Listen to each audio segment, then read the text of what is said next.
So who are the stakeholders involved in this? Obviously, we have got the domain subject matter expert, very, very important, because they know if you're talking about insurance, actuarial sciences, they're the best people. If you're talking financial services, you've got the banking and financial service experts coming in and lending their expertise, their experience to the product and to the features. And same way, if you're developing a hospital management system, the healthcare specialist, the life sciences specialist would be the right people because they are aware of those. So you need to be wary of what is the kind of expertise that is required and bring them onto the board. And the same with, for example, the solution or the implementation subject matter experts. These are the people who have got, again, a lot of input and insight into the solution, how that should be structured. So the domain subject matter expert and the implementation SME, they both work in tandem to be able to arrive at identify the as is versus the to be, and the journey that you need to take from here to get to that point. And in the process, what are the workarounds, what are the breakdown scenarios, what are the problems, what are challenges, where the pain areas, you can really kind of get a better understanding working with both of these types of SMEs. And also that would mean that we would need to work with the operational support, the infrastructure teams, the networking management team, the HR and the support, all those support professionals and supporting teams to help us in managing these requirements in a better way. So perhaps that means that we need to have some tools in place, some of the networks, some of the technologies or applications and softwares need to be installed and configured so that that would help us. I think we've had a look at those in the previous session, talking about Rational Requisite Pro and then iRise and the Azure's and the stuff like the Xure RP. So all of these and also the prototyping tools and then the configuration management tools, Rational suite of tools, all of these would help us to manage the requirements and to help us maintain the requirements in a much better and effective and efficient manner. And obviously the regulators, because they are the people who would actually provide us the rules, the changes in the laws, the regulations, the all the calculations that we have, whether it is taxes, whether it's insurance related stuff, whether it's healthcare, HL7, HIPAA, and all these kind of regulations that we have. How should we go about doing what we're trying to do? That is actually guided and perhaps even to some extent directed by the regulatory bodies and organizations. So we need to be wary of these kind of regulations and make sure that we abide, because they're compliance. It's not a matter of whether you want to implement that or not. Sometimes it's a question of by when you must have that in place, right? So all of these need to be in place, and then obviously the testers would be coming in handy to make sure that your entire life cycle of the requirements, all the way from the requirements architecture, the code blocks, design, high-level design, low-level design elements, and then obviously the test cases, everything is actually kind of neatly tied in. And then they're the people who would make sure that the requirements that you have originally captured are validated, verified, and the build is actually kind of accommodating those requirements, not something else. So the verification, validation of the build of your product is actually done by the testers and the QA. So very important to have them here. And what kind of techniques we use? We discussed this, the business rules analysis. We need to deploy quite a lot of these business rules, rules engine and rules. There are different types of rules workbench, rules engines that are available in the market. Either we can have that, or simple case of maintaining the Office of productivity suites like Microsoft Office or these kind of tools would help us to have a better handle and a grip on the business rules definition, their implementation, and subsequent changes. And the same with the functional decomposition. We had a discussion on this the last time around. We need to have the top-down approach and the structure of how the whole organization of the content is, how the whole organization of the structure of the product is. So for example, it could be the top level core that could have multiple modules, and each module again could be broken down into further sub modules or functionality, and then functionality again could be broken down into epics into stories into tasks, subtasks, so on and so forth. So that sense of decomposition, not just, what I'm talking about is more in terms of the product structure and the requirement structure, but also the functionality could again be broken down further in terms of an analyzed further, from the functionality point of view. And the data flow diagrams are very important here because they would represent the linkages or the relationships amongst the different entities we discussed. For example, the customer having multiple accounts, each account having multiple set of transactions, and each transaction resulting in, for example, the end balance or whatever it is of the particular account. So all of these entities and the abstract and also the what we call as there's an abstract entity, and then there is a composite or a concrete entity in terms of a particular physical aspect of that entity.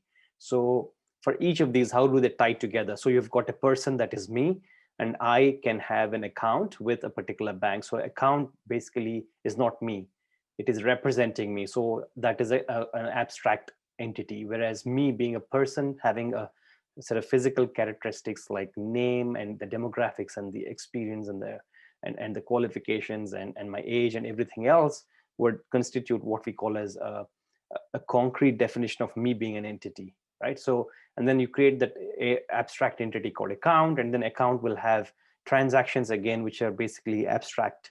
They're not really physical stuff that is happening. You can't really pick one once something, you can't feel that transaction. It's not tangible that way.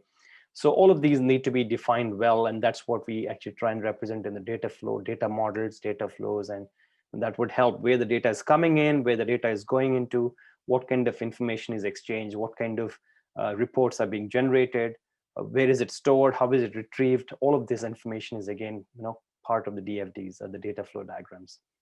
And use cases and scenarios also help you to get to understand the interactions between the system that you're developing and the different actors and users. So essentially, it's all about, it's not technical, but it's more in terms of the functional interactions. For example, a user inserts the card into the ATM machine. So that inserting of the card, and then once he or she inserts the card into the machine, then the exchange of information that takes place, the machine challenges with a dialogue to ask them to enter their PIN code. Then they enter the PIN code. Once they enter the PIN code and press the button, that gets that actually gets checked against the database. And then once that is validated, the system then presents with some options for them to see where they can withdraw the amount, they can actually enter the amount, they can change the PIN, and then they opt for one of those, for example, withdraw the amount. Then it asks them how much amount, then they're entering. So this constant dialogue, right? The system between the system and the user, right? This kind of dialogue, this conversation that is happening in terms of the asking some information, giving it, then giving more information, then entering. All of this is basically what we call the interactions between the system, which is basically the machine in this case, or the software that is housed in the machine, and the user. So this is what we capture in the use cases and scenarios. So basically, there are different use cases. They capture the flow of information, flow of interaction. So sometimes the flow could be like a happy path scenario. So for example, the first time around when it presents you the dialogue to enter the PIN, you give the PIN right, the correct PIN. So that's a happy path scenario, and you enter the amount, everything is happening fine. All of these is basically a happy path, as what we call happy day, happy path scenario. And then there could be some kind of alternate scenarios where it is not usual, but it's not unusual either. It's not impossible either. For example, you might have inserted a card the wrong way, or you might have entered you might have inserted a incorrect card, or the card is invalid. It's expired, right? All of these could be the cases. And then you might have entered the wrong PIN code, right? And then you have entered the wrong amount, which is more than the balance that is there in your account. So all of these are possible scenarios. Not, I mean, we are human. We could potentially do things incorrectly. It could be out of our either we do not know that we're doing something wrong, or because of the fact that we have things out of our control, we perform some things, or just out of our own frustration, sometimes things might happen. So in which case, these are the scenarios that need to be still addressed by this machine or software that we're developing. So in which case, we call them as alternative scenarios or error scenarios, or subflows or alternative flows, whatever you call it as. but we need to capture them, and we need to start think about those scenarios that are potentially bound to happen. Not usual, not the everyday scenario, but still we need to address them because it can happen with you, with me, with anybody. So those are the ones that we can again capture: the worst case scenario, the best case scenario, and the average scenario. Similarly, the happy path scenario, the alternative flows and the alternative scenarios, error scenarios, exception scenarios, all these subflows, alternative flows, whatever you call it as. And then the process modeling, we discussed this technique last time in terms of identifying the the workflows, the workarounds, the breakdowns. User stories, again, a very important requirement capturing mechanism. It's very popular. We've had a discussion around this in the agile courses, in the agile Scrum course, for example. We discussed this at length in terms of what a user story is and how that should be structured. The 3 C's: the card, conversation, confirmation aspect of a user story, how that should be really written very, very, very subtle, very simple, and the way it is written is easily manageable. As a user type, I like to do this activity or functionality so that I get this benefit. Simple construct there. And then once it is there, then obviously we need to add more detailing to that. We can attach estimates to that story, user story points. And then we can also attach the prioritization, the Moscow prioritization. We can put these stories into a sprint or a product backlog, all of these that we discussed. And then the aspect of how to define good stories, right? We discussed that INVEST principle: independent, negotiable, valuable, estimatable, sizable, and then obviously the final one is the testable, INVEST principle, to define what a good story should be.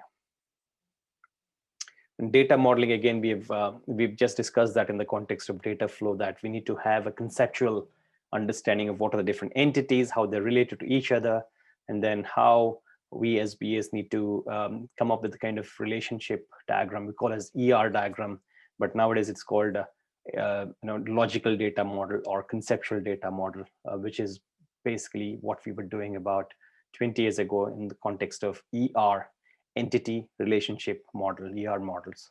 So now it is called data model, but essentially it's the same thing.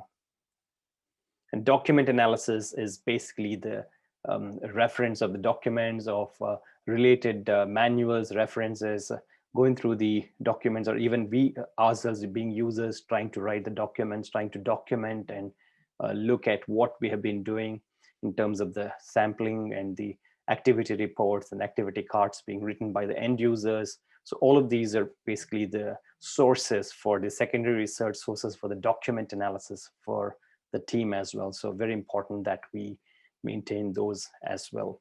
So that's all part of the maintenance of the requirements.